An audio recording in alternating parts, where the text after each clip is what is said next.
Hi everybody, this is Pascual Mauricio. This is my last speech for speech at Metro.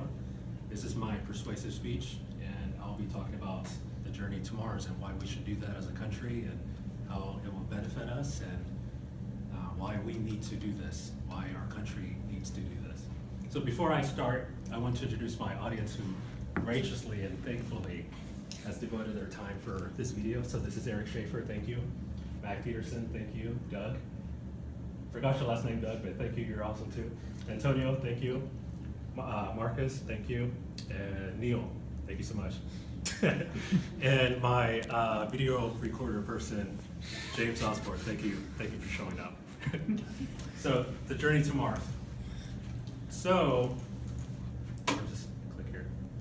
So a little brief history, United States space flight. So in 1969, as you guys probably know, we landed the first man on the moon.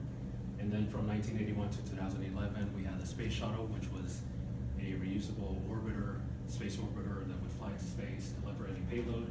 That's the payload open in space, and helped us actually construct the International Space Station, which we still have right now running different kinds of missions. So how the new space race began. So, excuse me, back during the President Bush administration, he developed a amendment talking about the vision for space exploration. So focusing more on space exploration for the United States in completing the ISS at the time. President Obama further encouraged private space exploration, so he retired the space shuttle program and wanted the private sector of the United States to take over and launch any payload, hopefully in the future actually also launch astronauts into space.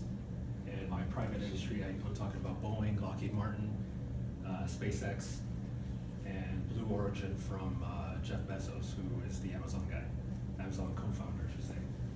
And then, surprisingly, the Trump administration recently released the Agency Action Plan. So this is shifting NASA's focus towards the large-scale economic development of space.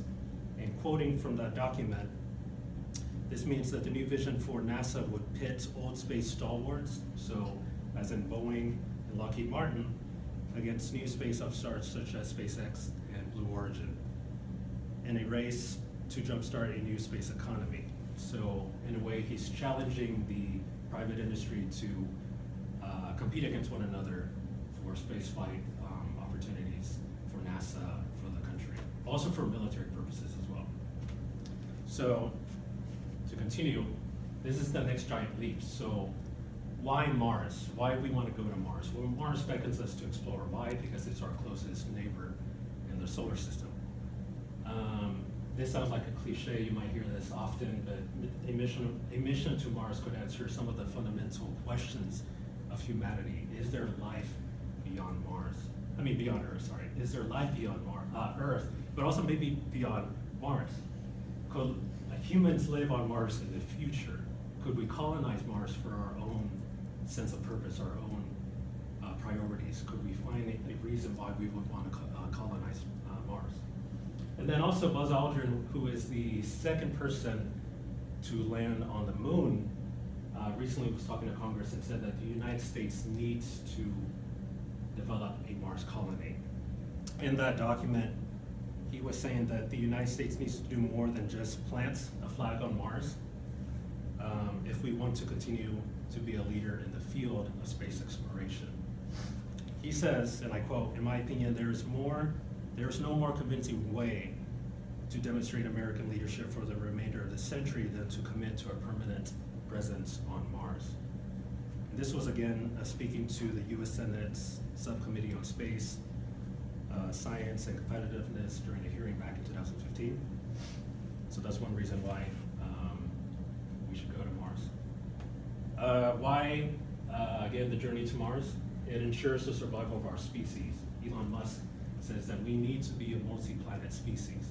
This is sort of a cliche, again, but if you think back to what happened to the dinosaurs, maybe that could happen to us. We're not as ignorant, as naive as the dinosaurs, one would think, because we have all of our technology, we know possibly when an asteroid could come and hit us, but what if something happens and we can't live on the Earth anymore?